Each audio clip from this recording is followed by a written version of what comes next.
Tanggapin po ninyo ang aming pasasalamat sa mahalagang papel na ginagampanan ninyo araw-araw para masiguro na ang bawat Pilipino ay may sapat na pagkain. Ang inyong mga amortisasyon, interest at iba pang surcharge, lahat po burado na. Higit pa nating pagtutulungan ang pagunlad ng sektor ng agrikultura dahil malaki ang paniniwala kung mas marami pa tayong kaya at dapat gawin.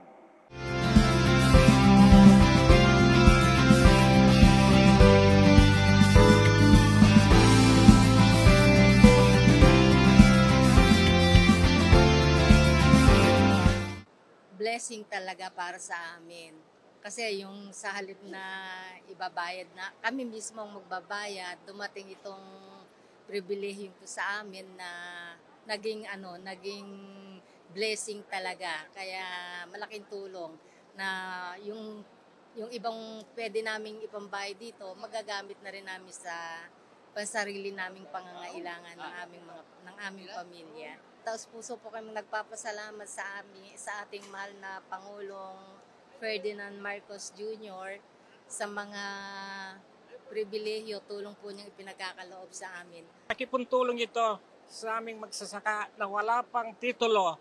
Sana, Presidente Marcos, sana isa pang Marcos ang darating para lahat ng mga magsasaka mabibigyan ng lupa.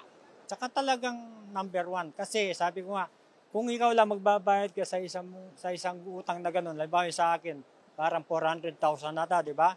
Parang gano'n nata yung babayaran ko. Isipin mo, ikabubuhay ng pamilya ko yun, yung 400,000, hindi ko mababayaran yun. Ito nga, dumating yung donation loan ng ating Pangulo. Malaking tulong po ito.